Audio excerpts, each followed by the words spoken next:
वर्ष 2022 में अब कुछ दिन ही शेष रह गए हैं। हजारों यादों के साथ यह साल विदा हो रहा है। साल की समाप्ति के पहले एक नजर में जानिए साल 2022 के सुप्रीम कोर्ट के बड़े फैसले, जिनसे कई लड़ाई समाप्त हुई।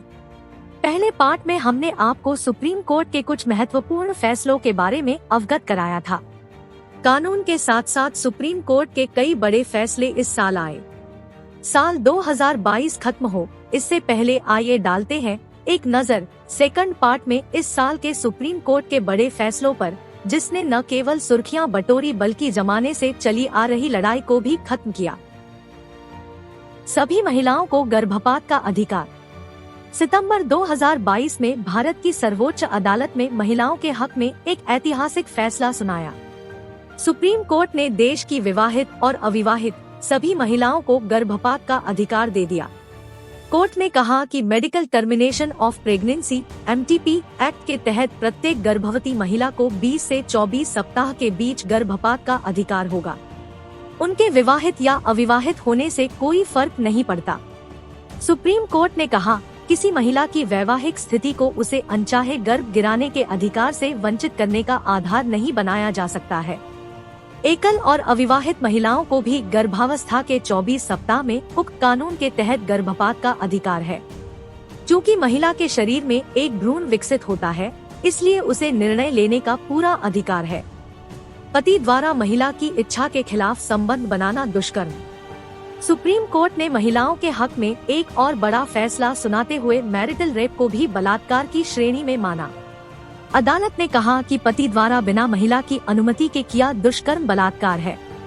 इसलिए मैरिटल रेप की दशा में भी 24 सप्ताह की तय सीमा में पत्नी अनचाहे भ्रूण को समाप्त करने का अधिकार रखती है।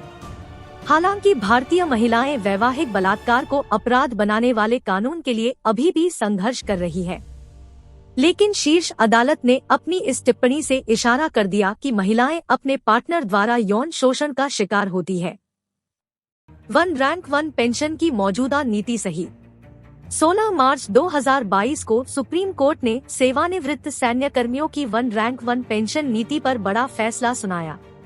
देश की सर्वोच्च अदालत ने रिटायर सैन्य कर्मियों के लिए लागू वन रैंक वन पेंशन की मौजूदा नीति को सुप्रीम कोर्ट ने सही ठहराया।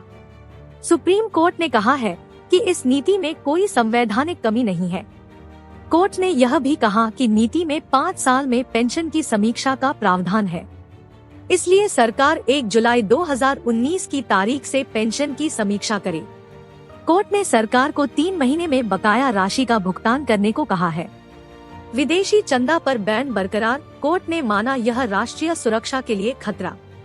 सुप्रीम कोर्ट ने गैर सरकारी संगठन NGO को मिलने वाले विदेशी दान पर प्रतिबंध बरकरार रखा। अप्रैल 2022 में जस्टिस AM खानविलकर, न्यायमूर्ति दिनेश माहेश्वरी और जस्टिस CT रविकुमार ने विदेशी अंशदान विनियमन संशोधन अधिनियम 2020 की संवैधानिकता को बरकरार रखा। इस कानून के माध्यम से केंद्र सरकार ने NGO को मिलने वाले विदेशी धन पर सख्ती दिखाते हुए प्रतिबंधित लगा दिया। NGO क्षेत्र संशोधन के प्रावधानों से सबसे ज्यादा प्रभावित हुआ।